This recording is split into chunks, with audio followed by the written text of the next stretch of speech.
It's indeed a special meeting. So something refreshing lined up, a book review on the winning ways. For that, we have a remarkable person with us. Most of us have seen him before. For the benefit of new members, let me give a short introduction of Raghavan Sridhar. He is a postgraduate in senior leadership from Xavier School of Management, Samsadpur. He is a product development leader. He is a true optimist at heart and passionate about leadership and communication. He holds various certifications as a Prince 2 practitioner, Scrum Master, Prince 2 Agile Foundation professional in project management. He is also a distinguished Toastmaster certified by Toastmasters International.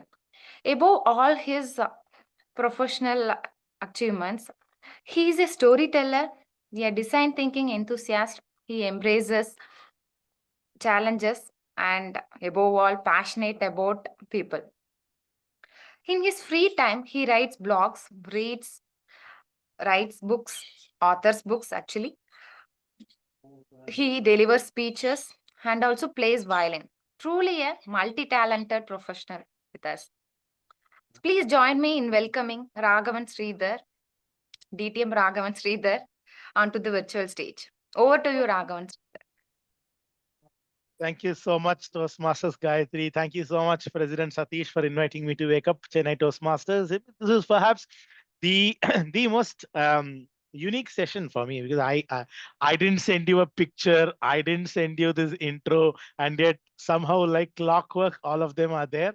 It is so good that I almost blushed there, Gayatri, when you were reading out my intro. Thank you so much. There is nothing more attractive than a very well put together meeting, isn't it? And I'm really, really glad you invited me here, Satish. And when you told me that, can you do a book review? Among the many books that I've read, immediately this book jumped up into my head. Not uh, not even thinking about whether it's a sporting season or not, whether October 1 happens to be the Saraswati Puja day where all the books go into the God's feet. You don't touch a book at all, not withholding any of it. And I was telling my mom that I'm doing a book review. She was like, "Don't tell me you're going to take a book in the morning and open it up. You're supposed to keep it inside, not withholding any of it. It just somehow it happens that way, isn't it?" And also he said it's a book review, and I was preparing for a book review, and somehow the verbiage changed into an educational session. And I was wondering, where does a book review come in and disguise itself as an educational session? But thankfully, this book happens to be a book that just pretends to be a book, but is actually an educational session in every page. There is wisdom oozing out of every page, of every sentence. It's just a magnificent literature. It's something that has influenced my life, my leadership style since 2017, when it was launched and when I started reading the book. So I'm very happy to be here. Thank you, Satish, for the opportunity. I've always loved how Wake Up Chennai goes about doing what you do. I have never been an early bird in my life, and so I have always the highest respect for anybody who wakes up early, and for someone who does toastmastering so early, it's just fascinating. And thank you, Siva, for being here. You're a friendly face. You're a face that I know very well. How you manage to be my friend and still wake up so early in the morning, I can't tell you. But thank you so much for being there. So the book is called The Winning Way, and it's actually the second edition of the book. The first edition launched 3-4 years back. I mean, before 2017, and then in 2017, the 2.0 version came out. It had refreshed examples. It had more sporting, um, you know, phenomena that were put into the book, and it is written by one of my most favorite sports broadcasters ever, Harsha Bhogle, and his wife, Anita Bhogle. Both of them IIM grads, both of them perhaps the most intelligent minds in sport, and perhaps the most romantics of the cricket sport itself. Not just cricket, but of all sport in their era. and just the way they smile and the way they put words into magnificently rhythmic words. I just love them. So, this book is all about bringing sporting examples into leadership and giving us a beautiful melange of how we can learn from both these universes, about leadership and from sports. And that's what I'm going to talk to you about for the next 10 minutes, give or take. What makes this book special to me and hopefully to you also is, of course, like I said, it's written by my most favorite broadcaster of all time, Harsha Bhogle. I have so much of my style is influenced and molded after Harsha Bhogle. If you have seen me on video speaking on stage in these last 1 2 years, it's also been influenced by how Harsha Bhogle speaks in the Crick Buzz channel. Just the way I shake my head, do with my hands. My father tells me I've almost started mimicking Harsha. I don't know. It's an accusation I'm very proud of. So that's why it's very special. The book marries insights from management and sport. It draws on lessons from sport that are very good real life examples to teach us lessons. You will see it. I've tried to bring as many of these examples as possible in a visual way. It emphasizes that winning formulas do not change at all. The formula to win has remained the same, but the approaches to winning have changed over a period of time with everything that's happened around us. And that's a beautiful lesson in itself. It helps us find the right balance between being encouraged and being ruthless.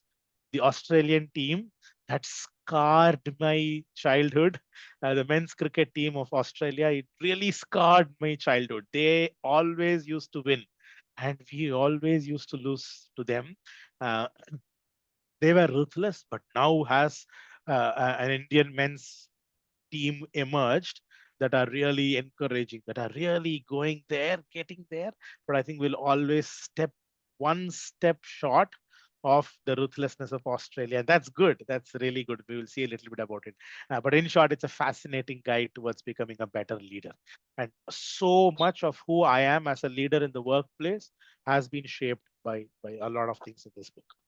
So let's get started. So in this book, there are totally 6 chapters, 6 outstanding chapters, 6 beautiful narrative arcs, 6 storylines, if you may.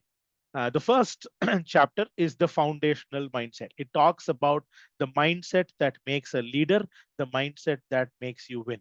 And then it talks about leadership and culture, about how winning is all about a culture that you build, and culture is how sustenance is practically possible for a leader and for winning teams. Then we go and talk about how specificity of roles and how putting the team above an individual, about how the whole must be greater than sum of its parts. Is most critical to winning and being a better leader also. And then we talk about handling pressure and handling adversity.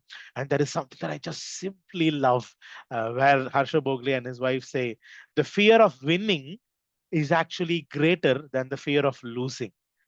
Such a beautiful concept. We will talk about it.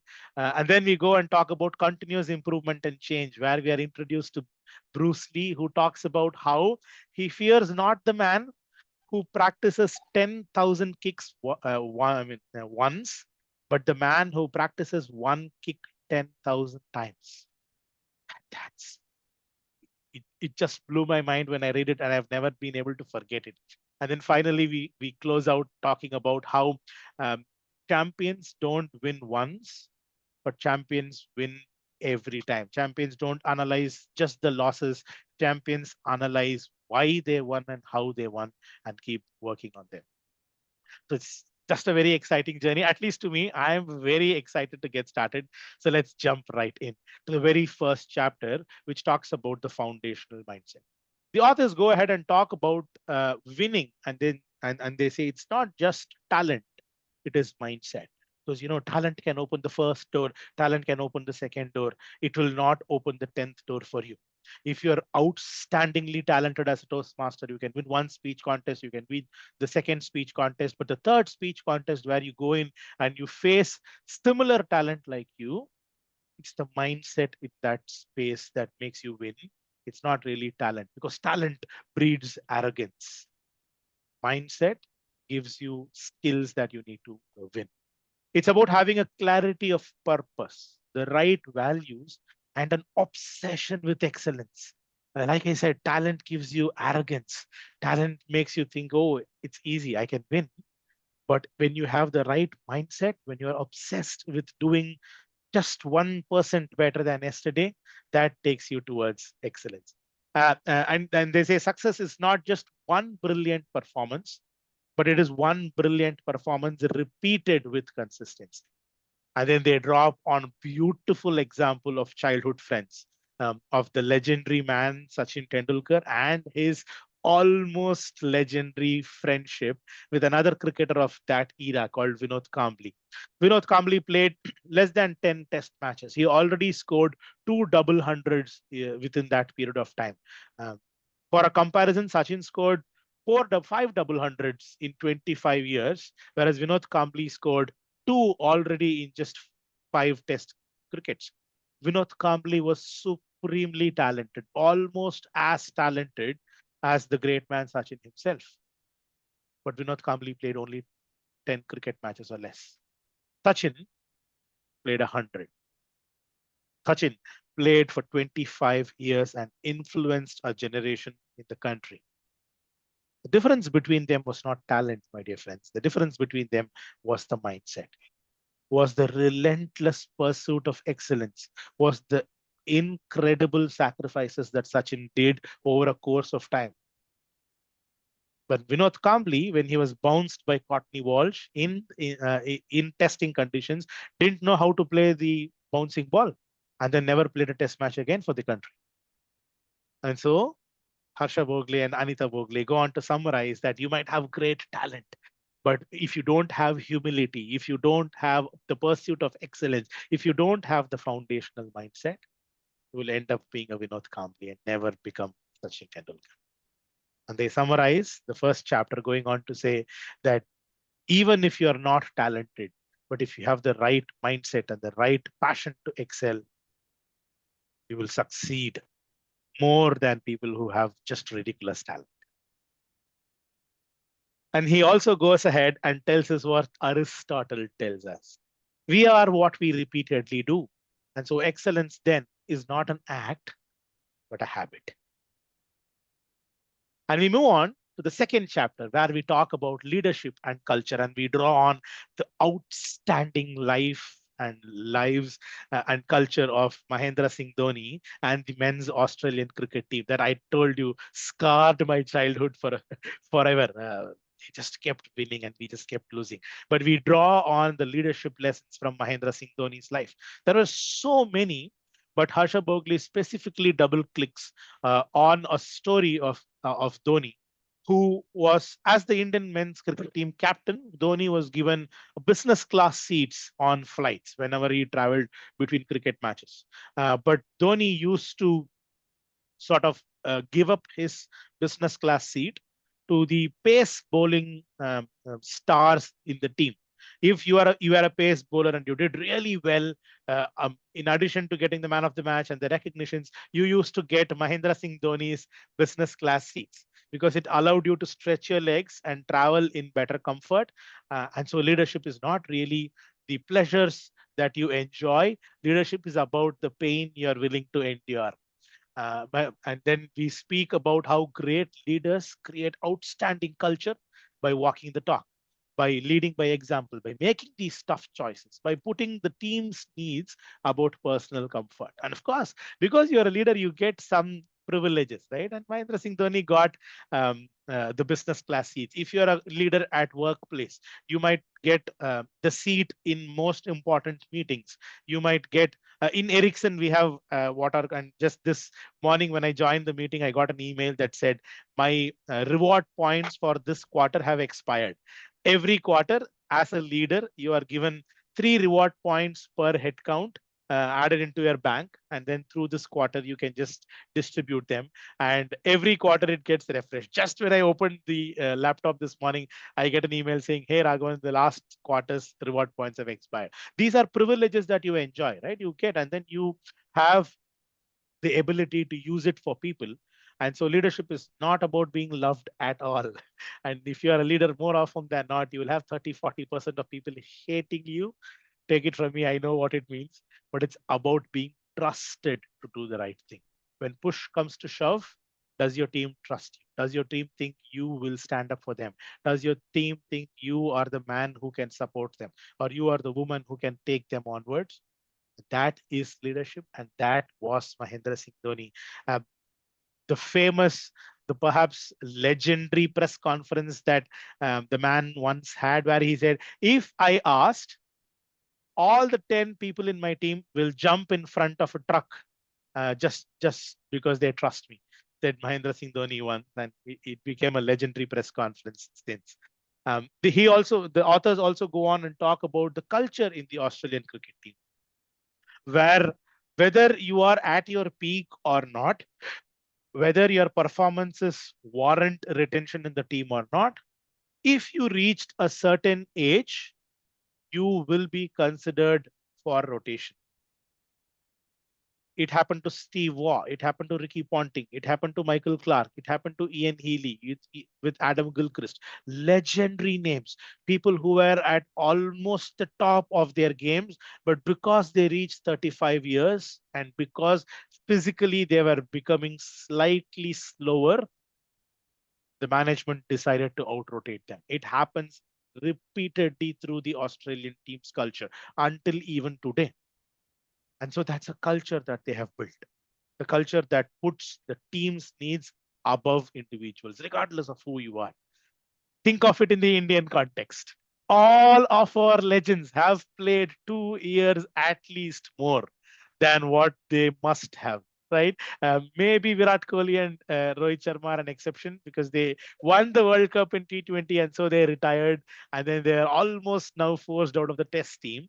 But if you talk about the Sachin Tendulkars, the Mohammad Azharuddins, the Saurav Gangulys, Lakshmans, and Sehwags, and players of that era, they've always played 2 3 years more than what they must have. And so their peak sort of fell. So if you're a leader, the authors talk about positive culling, which means let go of people and keep rotating because that culture breeds excellence. And they say culture is stronger than strategy because it determines sustainability. Just a beautiful chapter steeped in technical leadership, but something that I really enjoy in this book. And then we go on to the third chapter, which talks about teams and roles. And they say success comes when roles are very clearly defined. Strengths are complementary, and trust and accountability are embedded in the team culture. Clarity of roles is equal to clarity of purpose. One of the reasons why I think Toastmasters has sustained for 100 years, because the executive committee roles are beautifully defined. And whether you are in an OTP that happened 10 years back or you're in an OTP that happens today, the trainers beautifully tell you your roles, don't they? And that clarity is highly critical. Thank you, Siva. I saw the card. Winning is never about individual brilliance alone. You can be a great champion in a team sport, but your victory is never guaranteed. It's about how your team functions as a cohesive unit. And so, as a leader, your responsibility is to ensure the team wins, not just individuals. And a truly connected team doesn't just add individual talent, it multiplies it. One Tilak Verma alone, it seemed Tilak Verma won us the game a couple of days back in the Asia Cup finals. But if you discount the roles of Shivam Dubey and Sanju Samson and Kuldeep Yadav, you're making a grave mistake. The great quality of the current men's cricket team is that they multiply talent through every little piece. And yeah, that's the team that scarred so many of our childhoods while growing up. And it almost felt like the Australian cricket team, when you went up against them, you were playing a 12 versus 11. The invisible 12th man in the Australian team was that culture, was that spirit. They used to walk like they were 12 people, and you felt small. Just when you got onto the field, you felt like, oh my God, how do I win against this team? And when a leader builds that culture, you make sure that your whole is greater than some of its parts. And then we go on to handling pressure and adversity, and how not everybody can handle pressure. Not everybody can thrive in adversity. But if you, as a leader, can create just that environment where pressure and adversity are considered friends, then your team will just become unstoppable. Because mental toughness is as important as skill. That's why if you look at the Australian Navy and even the Indian Army, they when they recruit you laterally, not when you're growing up with the army, when they recruit you laterally, they ask you how many times have you failed. Because if you have never failed, what do you do when you're faced with adversity? When the first loss comes, how will you react? And so you cannot get into the army or the Australian SEAL team if you have never failed in your illustrious career. And so winning under pressure requires resilience. And I will. This is not this picture that you see of the Roland Garros scorecard is not really from Winning Way 2.0, but I put it up there because that's something that's really influenced the last 1 year of my life. Look at that scorecard of the game between Yannick Sinner and Carlos Alcaraz. And for those of you who follow tennis, the first set was won by Sinner 6-4, second by Alcaraz 7-6. The third was won by Alcaraz again 6-4, and then again Sinner was sorry. The first two sets were won by Sinner 6-4 and 7-6. The third was a comeback by Alcaraz where he won 6-4, and then the fourth set Alcaraz was losing. He was he was trailing 40 love in the game that was going at 5-3 by Sinner, and there were 3 championship points for Yannick Sinner. And from here, Alcaraz won the championship. Alcaraz, if he had made one mistake, the championship was gone. Just 1 point, if Alcaraz had lost, the championship was gone. And from coming back from there to winning that championship was, I can't tell you what that game meant to me. And so I saved this picture. It shows you what you can do if you put your mind to it. If you can come back from such a loss, of course, Alcaraz was supremely talented. Sure, I may not be able to do what Alcaraz did. It's just talent, but it's not just talent because Sinner was equally talented. So true champions learn to treat pressure as feedback and just to keep performing. And fear manifests, like I said, in 2 ways: the fear of winning and the fear of losing. The fear of winning can be more dangerous than the fear of losing.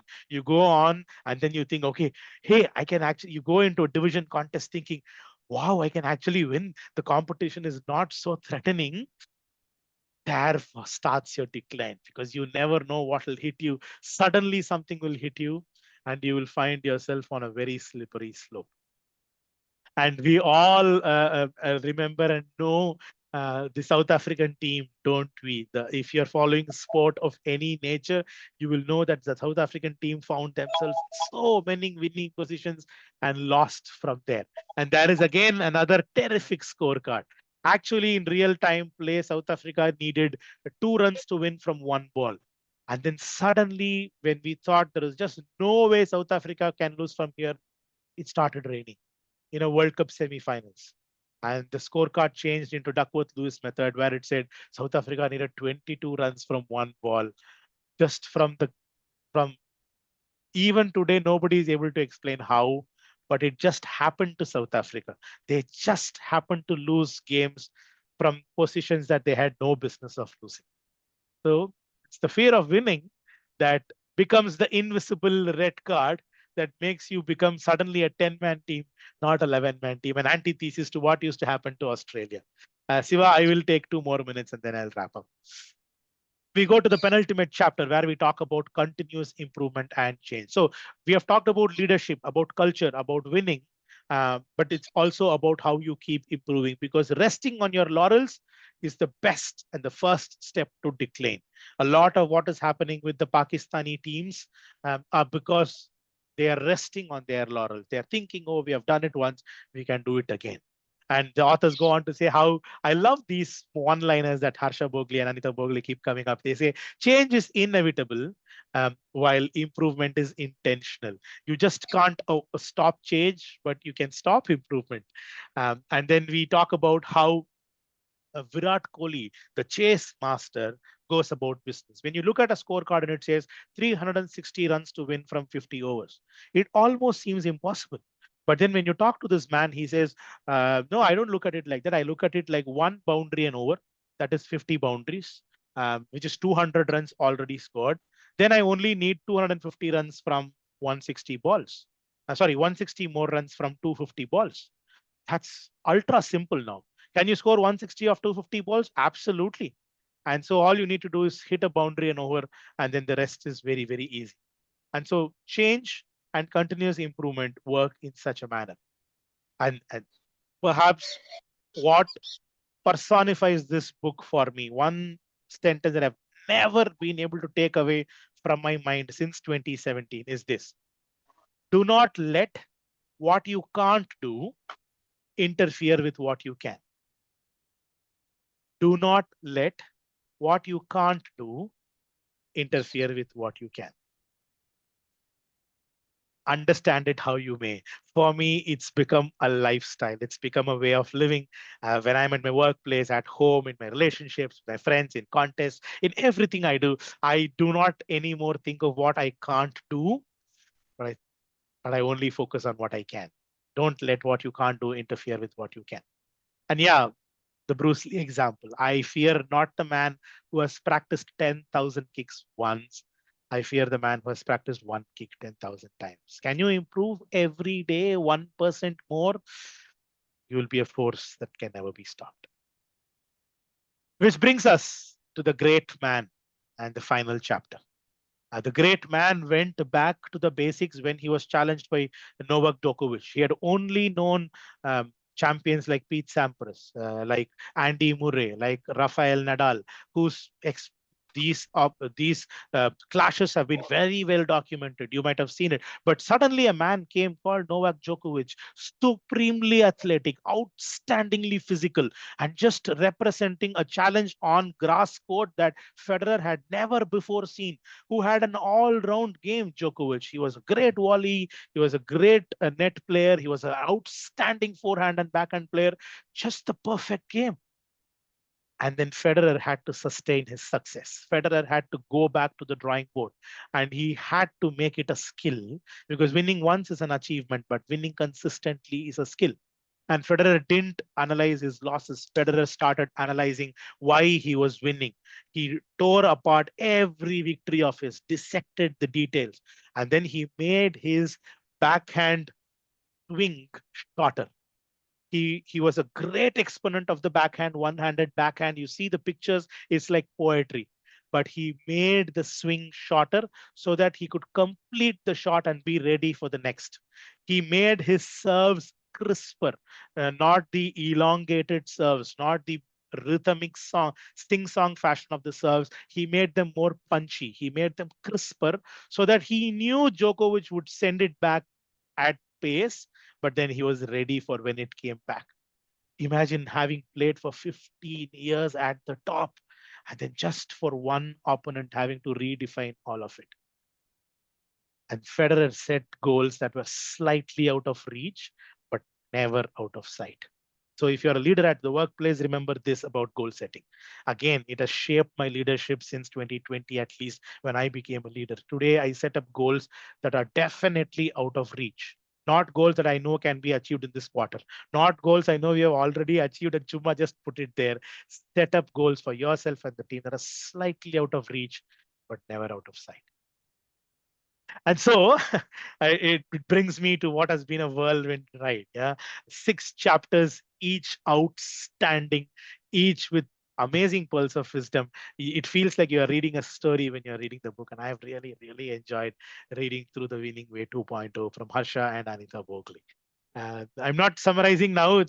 I'm criminally short of time. But yeah, maybe we'll use the question answer session to do a quick summary if time permits. Thank you so much for having me. But yeah, we'll have questions if you have. I will unshare for a minute and then reshare again if there are any questions.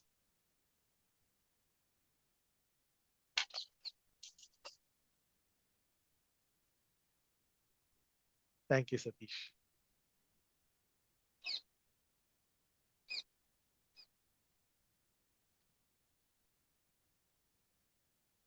Maybe Gayatri, if you can lead. Yeah,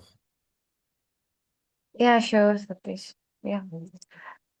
Team, if you have any queries, Ragon is open for questions. Please utilize this 5 minutes for Q&A. I'm sure that this book review has made us reflect on our choices. So everybody was in some dream world thinking about how we have to reprioritize our tasks and all of that stuff. So, yeah. Yeah, I would like to, myself Vijay, I would like to ask one thing. Rahman, I Hi, Vijay. really appreciate your efforts to bring that book in front of our eyes. Do we didn't read the book? We got a message what the author was delivering to everyone. More than the author, the way that you delivered inspired me a lot. I would like to read the book once again in the same way that how you narrated. The question I have in my mind now is so this PPT. For us, you have Hmm? prepared this PPT or how? Yeah. And Yes. how quickly you have prepared this PPT? Yeah, I sat with it about 8 p.m. ish yesterday. By the time I was done with it, it was about 12 in the morning, because the book is sort of, it's part of my being, and so I was enjoying every slide. Somehow when I put up the pictures, I was wondering if the UX is nice, does it look like a movie to even my own self? So yeah, it took about an hour and a half to come up with the content, Vijay, but I was working on making it cinematic, making it visually appealing. So I don't know when I slept, somewhere around 12:30. So yeah, I prepared it for this session, and that's why I'm very thankful to Satish for giving me the opportunity. Thanks a lot. It's beautifully, the deck was very beautiful and it's like telling story to us. Thanks for it. Thank you. Thank you. I'm happy. Thank you, Vijay. Yeah, so Thank you.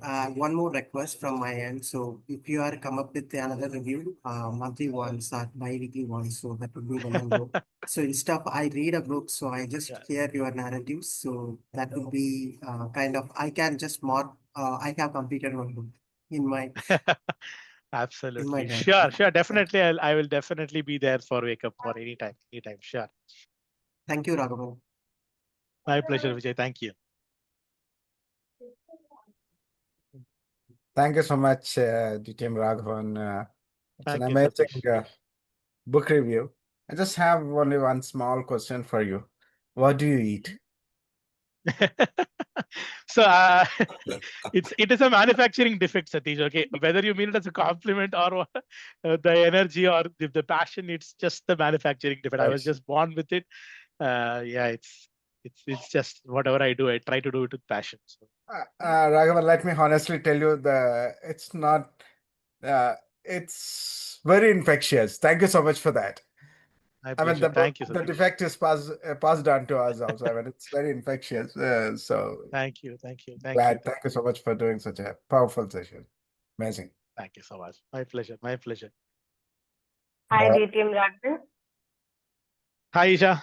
Good morning. Thank you for the Champion session. Isha, please tell me. Oh Thank you my for God. joining. Thank you so much for the wonderful session. It was as amazing as it could definitely be. For the others who don't know, he has already given a session on championship mindset at our college. That time he spoke like he has written a book. Now he's spoken like I've read one book. That's all. So it was an amazing session. So I have just one question. At times Mhm. we are motivated, we have the right mindset, we go for a competition. Sometimes when you don't see results for some particular time, you shatter. Because we all are human, Yeah. we feel like I know I'm going with the right mindset, but it's not working out. I jump into self Mhm. doubt, or there is a phase where you're shaken. At that time, how do you manage? So, is there anything like you do particularly to hold on when you're good, but it's not showing up? Any insights on that? Absolutely, Isha. I mean, I think you have hit the foundation, right? And that is why this chapter that you see on screen is the first chapter. It doesn't come in the middle, it doesn't come at the end. It's what this entire book is built on. And having been there, done that for 13 years now in Toastmasters, and I keep telling everyone, um, I don't get to speak on stages because I have won. I get to speak because I've lost so many times. And I've lost contest after contest after contest after contest for 10, 11 years now. And the only thing I have got to show, Isha, like you already know, is one trophy, right? One ISC trophy at the district is all I have got to show. But that's not what makes me.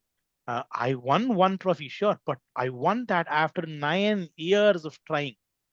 And you are right. Sometimes a loss can really break you. But excellence is a habit, Isha. And so, what differentiates someone good from someone great is that when you are faced with a loss, you don't allow yourself to get shattered, and that's a mindset that has to come from within. You will face losses. It will shatter you. You will go one step closer and then lose. You'll come second in division. I hope it happens to all of you here. You come second at least once in division. Because when you fail there, what you talk to yourself matters. How you bring yourself back is what really matters, Isha. And that's a mindset. And that mindset can only be developed. Very few people are born with it. And yeah, that's why we read books. That's why we look at Sachin Tendulkar and Vinod Kambli. That's why you come to Raghavan and you speak to him about losing. And maybe, just maybe, he can tell you how great it is to lose and then come back and win again. So it's a mindset, Isha. Thank you for a great question. Really Thank you. appreciate it. Thank you so much Thank for the wonderful answer. The red card is here, so I will thank you all. Thanks, Satish, for allowing me to relive with the book one more time. It has been such a pleasure. Thank you so much, and then back to you, Gayatri. Thank you so much. Thank you so much, everyone. Thank you so much, Raghavan Sridhar, for taking time in the morning and bringing an energetic and inspiring session in the morning. It definitely made me reflect all of my priorities now. And failure is definitely our teacher. I mean, we have to look at failures as a teacher, not as a slow stopper for us. So, because I have in my personal experience even felt sometimes when we face failures, we feel very down. But after a certain time period, when we look at that failure, it is what made you strong and resilient. So sometimes I look for failures, but once we definitely feel low. But how we overcome that and how we face it is what makes us. Yeah. Thank you so much. Yeah. Next, we will have a table topic session. For that, we have an energetic person, a sports person, more relevant to today's education session.